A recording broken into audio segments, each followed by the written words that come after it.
सरफरोशी की तमन्ना अब हमारे दिल में है और देखना है जोर कितना बाजुए कातिल में है।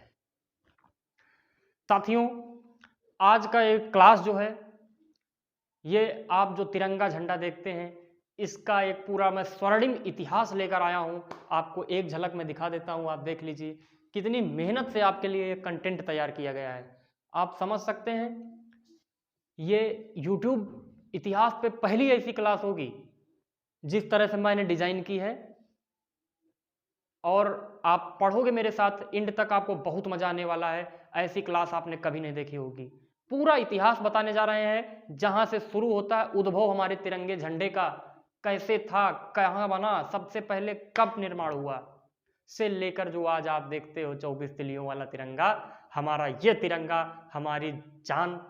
आज हम पूरा इतिहास इसका पढ़ने जा रहे हैं, तो आई होप आप सभी लोग रेडी हो जाइए और बढ़िया ध्यान से अपना केंद्रित करके यहीं पर दिमाग रखिएगा। बहुत मजेदार कहानी है पूरे इतिहास की, आपको सुनने में बहुत ही रोचक और आनंदमय प्राप्त होगा, साथ ही गर्व होगा कि क्या इतिहास है हमारे तिरंगे का। ये इतिहास एक स्वर्णिम इतिहास है, बहुत ही रोचक कहानी है। तो हम लोग आइए स्टार्ट करते हैं इस कहानी को। Begin our history of our flag, national flag. Okay, तिरंगे का स्वर्णिम इतिहास, जाहिर सी बात है ये स्वर्णिम तो रहा ही होगा।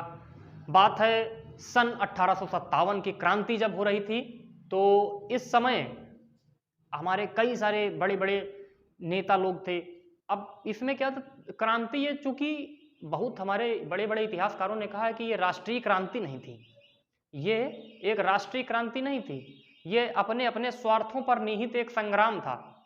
लेकिन इसी संग्राम को सर्वप्रथम हमारे विनोद दामोदर सावरकर जी ने जो कहा है अपनी किताब में कि फर्स्ट वार ऑफ इंडिपेंडेंस, इन्होंने अब नाम ही दे दिया है।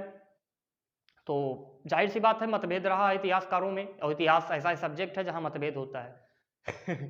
ठीक है, तो 1857 की क्रांति में तिरंगे झंडे की बात का सूत्रपात होता है, बस आप इतना समझ लीजिए। लेकिन वो नाम अभी तिरंगा में दे रहा हूं, वहां नाम तिरंगा नहीं था। वहां एक हल्का हरे रंग का झंडा जो है फहराना स्टार्ट हुआ गया, और उसमें भी कई लोग थे, कई सारे दल होते थे, तो वो अपना अपना झंडा फहराते थे। लेकिन वहां से झंडे का सूत्रपात होता है, आप यूं कह सकते हैं। और वो झंडा कैसा, एक कलर का, समुदाय कोई होता था, पूरा एक दल होता था, एक गुट होता था, वो एक रंग का झंडा फहराता था।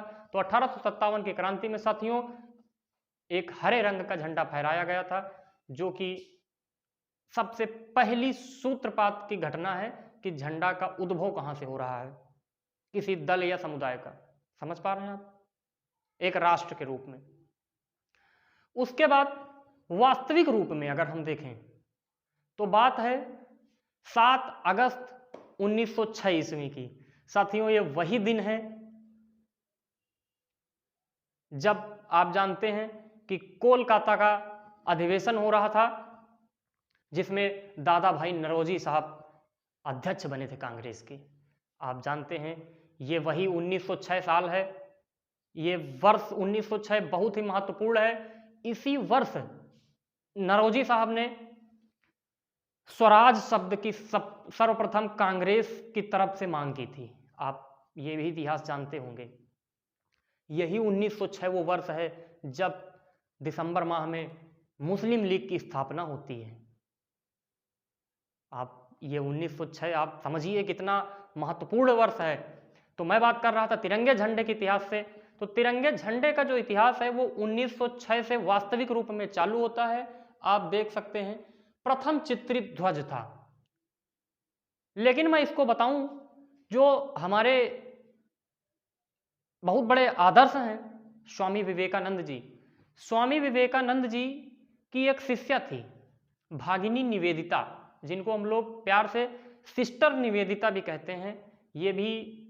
ये हमारे स्वामी विवेकानंद जी जो थे, तो इनके आदर्शों पर चलने वाली महिला थी, इनके विचारों से काफी प्रभावित थी। दैट्स वाई इन्होंने एक झंडा सबसे पहले डिजाइन किया था, और ये कब डिजाइन हुआ था? ये डिजाइन किया था 1904 ईस्वी में। तो प्रथम चित्रित ध्वज 1904 ईस्वी में तैयार किया गया। इसको फहराया सबसे पहले कहाँ गया? तो मैं वही बता रहा था, नरोजी साहब वाला अधिवेशन जो हुआ है कोलकाता में 7 अगस्त 1907 ईस्वी, पारसी बागान चौक, ग्रीन पार्क, कलकत्ता, वर्तमान समय में जिसको आप कोलकाता कहते हो, जो पश्चिम बंगाल की राजधानी है और कभी ये उस समय तत्कालीन भारत की राजधानी हुआ करती थी। ये जब इतिहास है, ठीक है, आपको सभी को पता होगा। इसी 1906 में स्वदेशी आंदोलन भी आरंभ होता है, ठीक है।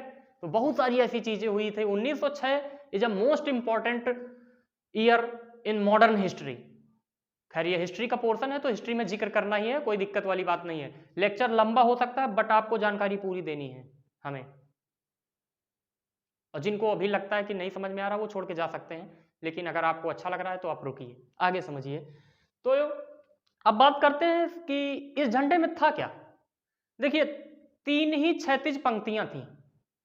ऊपर होता था हरा रंग, बीच में होता था सफेद रंग, और सबसे नीचे जो होता था, सॉरी सफेद रंग नहीं था उस समय, माफ कीजिएगा, सबसे ऊपर हरा रंग होता था, बीच में पीला रंग होता था और नीचे लाल रंग होता था, ठीक। अब जो ये लाल रंग होता था सबसे नीचे वाला, आप देख पा रहे हैं मैंने लाल रंग से बनाया भी है। नीचे जो लाल रंग होता था इसमें सूरज और तारे बने होते थे, सॉरी सूरज और चांद बना होता था। यहां तारा लिखा है, इसको आप काट लीजिए। सूरज और चांद बना होता था, मैं लिखे देता हूं चांद, ठीक है। सबसे नीचे सूरज और चांद बना हुआ होता था। जो सबसे ऊपर हरी पंक्ति होती थी इसमें कमल बने होते थे, 8 कमल होते थे। ऊपर पंक्ति में 8 कमल, सबसे नीचे सूरज चांद, और बीच में पीले कलर की जो पंक्ति होती थी इसमें वंदे मातरम लिखा होता था साथियों। तो आपको क्लियर हो गया वंदे मातरम कहां लिखा होता था? बीच वाली पंक्ति में, मिडल ग्लिफ पे, ठीक है। इसी तरह इसी क्रम में आगे बढ़ता गया। पारसी बागान चौक में पहली बार हमारा झंडा फहराया गया। अब इसके बाद अगला पोर्शन आता है द्वितीय चित्रित ध्वज का। ये बात है 1907 ईस्वी की। साथियों ये इस झंडे में कुछ विशेष परिवर्तन नहीं हुआ था। यह झंडा सेम उसी तरीके का था जो 1906 में पारसी बागान चौक में फहराया गया। सर कुछ तो परिवर्तन हुआ होगा। जी हां, थोड़ा सा परिवर्तन यह हुआ था कि ऊपर जहां पर आप कमल देखते थे तो वहां पर एक कमल हुआ और प्लस 7 तारे हुए। अब इन जो 7 तारे जो थे, ये 7 तारे सप्तऋषि मंडल को दर्शाते थे। आप समझ पा रहे हैं? सप्तऋषि मंडल, जो आपने 7 ऋषि हैं, विष्णु, विश्वामित्र जी, वशिष्ठ जी, ये आप 7 ऋषि मंडल जो आप रात में देखते हो, चम्मच बना रहता है, चम्मच के आकार की आकृति आसमान में देखते हो, तो इस सप्तऋषि मंडल को भी ऊपरी पंक्ति में दिखाया गया। बस ये फर्क था, और 8 कमल की जगह 1 कमल कर दिया गया। रंग पूरे वही, वंदे मातरम वही बीच वाली पीली पट्टी पर लिखा, नीचे वही सूरज और चंद्रमा बने हुए। क्लियर है? ठीक। इसके बाद जब आगे बढ़ा कारवां तो आती है एक घटना, आप कह सकते हो होम रूल आंदोलन की। और ये भारत में होम रूल स्टार्ट करने वाले 2 लोग हैं, बहुत ही प्रसिद्ध हैं वो लोग। वो 2 लोग कौन कौन से हैं आप सभी लोग जानते हैं। माता बसंत, जिनको हम एनी बेसेंट रियल नेम है, और भारत के सबसे पहले उग्रकारी और सबसे ज्यादा, मतलब एक होता नहीं तरोताजगी वाले, गरम दल वाले नेता के सबसे प्रमुख व्यक्ति बाल गंगाधर तिलक साहब, जिनको भारतीय असंतोष का जनक भी कहा है। एक व्यक्ति हैं अंग्रेज वैलेंटाइन सिरोल ने, the father of Indian unrest. Tilak साहब और माता बसंत जी 1917 ईस्वी में जब होम रूल लीग आरंभ करती हैं, आप सभी को इस बात की जानकारी होगी, नहीं है तो आप सुनिए, जानकारी बहुत अच्छी है। 1917 ईस्वी में जब सबसे पहले महाराष्ट्र क्षेत्र में, पहली बात तो माता बसंत जी चाहती थी कि कोई ऐसा भारतीय साथी मिले जो उनके विचारों को फैलाने में मदद करे और उसकी थोड़ी पहुंच हो, पकड़ हो, उसके कुछ फॉलोवर्स भी हों। तो तिलक ही वो आदमी थे जो ये काम करा सकते थे। तिलक जी को माता बसंत जी ने चूज किया और तिलक जी को नेतृत्व दिया कि तिलक जी ने ये काम आरंभ किया महाराष्ट्र क्षेत्र में। महाराष्ट्र क्षेत्र में मार्च 1917 में बाल गंगाधर तिलक साहब ने आरंभ कर दिया आपका, और वहां पर होम रूल लीग स्टार्ट हो गई। देन आफ्टर दैट अगस्त या अक्टूबर का शायद समय था, अगस्त ही था शायद, तो वहां चेन्नई मद्रास क्षेत्र में आरंभ होता है होम रूल लीग आंदोलन। वहां पर आरंभ करती हैं माता बसंत जी। इन्हीं दोनों लोगों ने, समझिए आप, इन्हीं दोनों लोगों ने जो इस बार ये झंडा अपनाया, ये थोड़ा विचित्र तरीके का था, एक अलग तरीके का था। ये होम रूल लीग आंदोलन जो था, ये एक अलग तरीके से इसमें झंडा अपनाया गया। वो कैसा झंडा था? वो 9 पंक्तियां थी नीचे क्षैतिज, 5 जो थी वो लाल कलर की पंक्तियां थी, और जो 4 पंक्तियां थी वो किस कलर की थी? हरे कलर की थी। पहले लाल, फिर हरी, फिर लाल, फिर हरी, फिर लाल, फिर हरी, फिर लाल, फिर हरी, इस तरह से 5 पंक्तियां थी। समझ पा रहे हैं आप? ये 9 पंक्तियां थी, 5 लाल और 4 हरी। तो ये झंडा डिजाइन किया गया इस समय, आप ये जानते हैं। फिर इसके बाद एक अग्रिम चरण चलता है, और वही चरण साहब आज के वास्तविक जो झंडा है, इस वास्तविकता में मील का पत्थर साबित होगा। आज के समय का जो झंडा आप देख पा रहे हो वो कौन सा है? चतुर्थ चित्रित ध्वज। 1921 ईस्वी की बात है, जब कांग्रेस का अधिवेशन होता है। कहां पर? वेजवाड़ा। वेजवाड़ा कहां पर है? वेजवाड़ा आपका पड़ता है वर्तमान समय में विजयवाड़ा। विजयवाड़ा आप जानते हो, गोदावरी नदी के तट पर डेल्टा बनता है, मैंने ज्योग्राफी में पढ़ाया है विजयवाड़ा डेल्टा, और आप इससे भली भांति परिचित होंगे, क्योंकि अगर आप भूगोल विषय के अगर छात्र हैं तो विजयवाड़ा डेल्टा बहुत अच्छे से जानते हैं, गोदावरी नदी के तट पर होता है। ठीक है। फिर तो इस समय आंध्र प्रदेश के एक व्यक्ति थे जो इतने प्रसिद्ध तो नहीं थे, लेकिन उनकी इस अभिकल्पना ने इनको इतना प्रसिद्ध कर दिया कि आज हम भी पढ़ते हैं, आगे आने वाली पुस्तें भी पढ़ेंगी, सभी लोग पढ़ेंगे, क्योंकि ये ऐसे व्यक्ति बन गए, ऐसा काम इन्होंने कर दिया। जो ये हमारा वर्तमान झंडा है भाई साहब, इसकी अभिकल्पना, इसको सोचा, इसको डिजाइन करने वाले यही व्यक्ति थे। इनका नाम क्या था? पिंगली वेंकैया। ये रहे हैं भाई साहब पिंगली वेंकैया। तो बेजवाड़ा अधिवेशन जो था, इसमें महात्मा गांधी ने कहा कि कांग्रेस प्रतिनिधित्व जो कर रही है, ठीक है, अच्छी बात है, लेकिन कांग्रेस का जो प्रतिनिधित्व है, इसको एक धार देने के लिए एक आपका क्या होना चाहिए? एक फ्लैग होना चाहिए, एक झंडा होना चाहिए।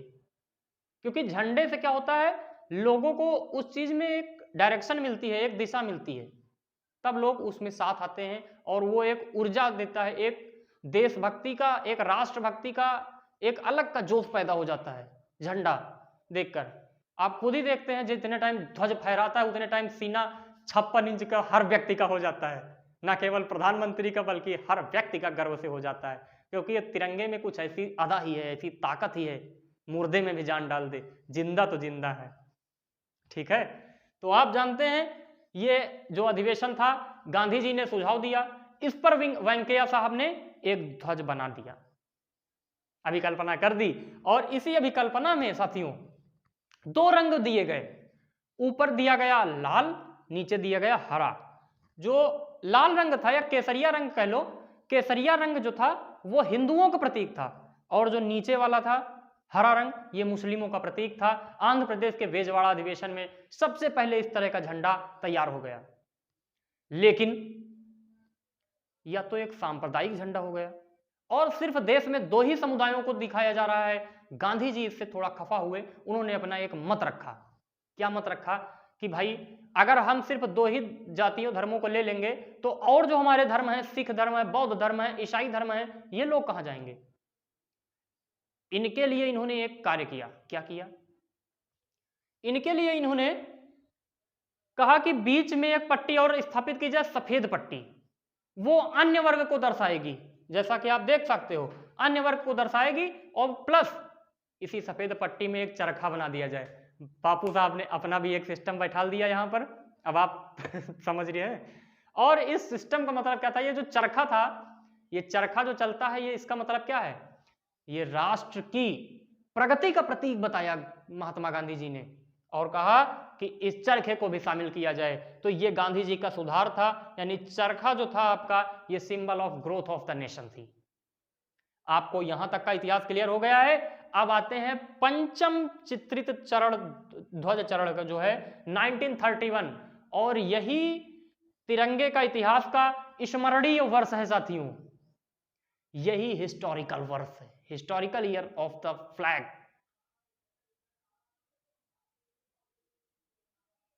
समझ पा रहे हो आप? तो तिरंगे के इतिहास का स्मरणीय वर्ष कौन सा है? यह है 1931। इसमें क्या हुआ है, तिरंगे के ध्वज को अपनाने के लिए प्रस्ताव पारित किया गया और इस प्रस्ताव को स्वीकार कर लिया गया। यानी अब जो तिरंगा ध्वज है ये 1931 में अप्रॉक्सीमेट जो है आपका स्वीकार कर लिया गया। 1931 में अधिवेशन हुआ था, इसमें स्वीकार हुआ। अब इसमें 3 रंग दिए गए, जो ऊपर का था रंग केसरिया, जो बीच वाला रंग सफेद, जो सबसे नीचे हरा। केसरिया साहस और शक्ति का प्रतीक, सफेद आपका शांति और सत्य का प्रतीक, हरा मतलब हरियाली का प्रतीक, हरियाली का वृद्धि का प्रतीक और उर्वरता का प्रतीक, ये हरा रंग होता था। और इस बार इसका सांप्रदायिक महत्व समाप्त कर दिया गया। यानी अब कोई भी सांप्रदायिक बात इस पर नहीं होगी। तिरंगा झंडा किसी संप्रदाय का नहीं माना जाएगा, पूरे राष्ट्र अखंड भारत का माना जाएगा। समझ गए आप? ये कब हुआ? 1931 के अधिवेशन जो हुआ था, पैक्ट जो हुआ था, उसमें आपका ये बात तय की गई और इसमें ये बातें सब हो गई। षष्ठा या चित्रित चरण जो है आपका, अंतिम चरण जो है 22 जुलाई 1947 को हुई संविधान सभा की बैठक में। यह तय कर दिया गया कि भारत का जो झंडा होगा, जो राष्ट्रीय ध्वज होगा, वो यही तिरंगा झंडा होगा। बस इसमें एक छोटा सा परिवर्तन हो जाएगा। क्या होता है, संविधान सभा ने मुक्त भारतीय राष्ट्रीय ध्वज के रूप में इसको मान्यता दे दी कि अब भारत का जो राष्ट्रीय ध्वज है वो यही तिरंगा झंडा रहेगा। 3 रंग यही रहेंगे, केसरिया, सफेद और हरा। अब स्वतंत्रता प्राप्ति के बाद भी इन रंगों का महत्व बना रहा। बस गांधी जी के तिरंगे चरखे के स्थान पर अशोक जो है, हमारे सम्राट अशोक, इनका जो स्तंभ है, जो चिन्ह है, इसमें जो धर्म चक्र बना हुआ है 24 तिलियों वाला, उसको रख दिया गया है इस झंडे की जगह पर। इस चरखे की जगह पर ये आ गया है सम्राट अशोक का धर्म चक्र। और इस धर्म चक्र को कौन लाया है? ये क्या है आपका धर्म चक्र, ठीक है। और ये क्या था? चरखा था। तो चरखे की जगह धर्म चक्र लाया कौन साहब? बहुत इंपॉर्टेंट सवाल भी आपका बन सकता है कि चरखे की जगह भैया कौन लाया था ये। तो मैं आपको बताऊं, भारत के संविधान निर्माता डॉक्टर भीमराव अंबेडकर साहब, जिनको हम प्यार से बाबा साहब कहते हैं, वो लेकर आए थे इस चक्र को, और ये सुझाव उन्हीं का दिया हुआ था। तब भारत के तिरंगे ध्वज में शामिल किया गया धर्म चक्र। अब इस इंडियन फ्लैग जो है, यही हमारा 1947 15 अगस्त 1947 को आजादी के समय यही फहराया गया था। तो मुझे लगता है आपको यह हिस्ट्री पूरी समझ में आई होगी। यही हमारा प्रोसेस है। तो आप देख पा रहे हो कितना स्वर्णिम इतिहास है। सैकड़ों सालों की यह मेहनत थी और जाकर के 22 जुलाई 1947 को पूर्ण हुई, जब संविधान सभा ने इसको पूरी तरह से मान्यता दे दी और हमारा राष्ट्रीय ध्वज तैयार हो गया 3 रंगों वाला, और इसमें धर्म चक्र भी शामिल हो गया 24 तिलियों वाला। अब मैं एक बार इनका फिर से पूरा सामरिक महत्व बताता हूं केसरिया जो शक्ति और साहस का प्रतीक है, जो हमारी सेनाएं रक्षा कर रही हैं दिन रात 24 घंटे 24/7 बॉर्डर पर हमारे लिए। सफेद शांति और सत्य का प्रतीक है, सत्य बोले शांति रहे, क्योंकि भारत एक शांति प्रिय देश है। 24 और हरा रंग जो है, हरियाली हो, भारत में हर तरफ हरियाली रहे, उर्वरता रहे, वृद्धि रहे, और भूमि की जो पवित्रता है, purity of the land is must necessary. Purity मतलब हॉलीनेस ऑफ द इंडियन लैंड बनी रहे। 24 तिलियां 24/7 मतलब 24 घंटे लगातार तिलियां चलती रहती हैं। भारत की निरंतर प्रगति होती रहती है। तिलियां रुक गई, मृत्यु हो गई। न कभी समय रुकेगा, न कभी भारत की प्रगति रुकेगी साथियों, न कभी भारत की प्रगति रुकेगी। इंडिया कंटिन्यू ग्रोथ करेगा, बस इसमें हमको और आपको सहयोग देना है। इंडिया ग्रोथ करेगा। अब यह था तिरंगे झंडे का स्वर्णिम इतिहास। अब एक बार स्क्रीनशॉट इसका ले लीजिए। आई होप आपने ले लिया होगा। अब कुछ एक दो फैक्ट और हैं, मैं आपको बताता हूं, आप समझिए।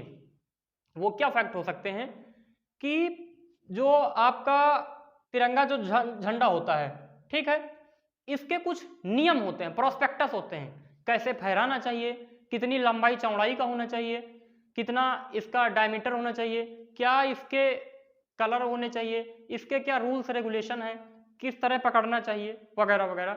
जो ये नियम निर्धारण करती है, ये संस्था क्या है? तो इस संस्था का नाम होता है बोर्ड, आप जानते हैं BIS इसको कहा जाता है। यानी BIS क्या है? बोर्ड ऑफ इंडियन स्टैंडर्ड, भारतीय मानक ब्यूरो। नियम निर्धारण करने वाली संस्था है BIS, यानी बोर्ड ऑफ इंडियन स्टैंडर्ड, भारतीय मानक ब्यूरो। भारत में जो झंडा है, जो वास्तविक रूप का है, इसका लंबाई चौड़ाई का अनुपात क्या है? तो लेंथ और ब्रेथ का जो रेशियो है, लेंथ और ब्रेथ का, ये 3:2 है। 3 फीट अगर लंबा है तो 2 फीट चौड़ा होगा, ठीक है। भारत में 3 जगह सबसे बड़े ध्वज फहराए जाते हैं। वो 3 जगह कौन कौन सी हैं आपको पता है? मैं बताता हूं। वो कितने लेंथ के होते हैं आपको आई होप यहां दिख रहा होगा, मैं लिख देता हूं। 21x14, ये इनकी लेंथ इंटू ब्रेथ है। ये 3 जगह खाली फहराए जाते हैं। कौन कौन से?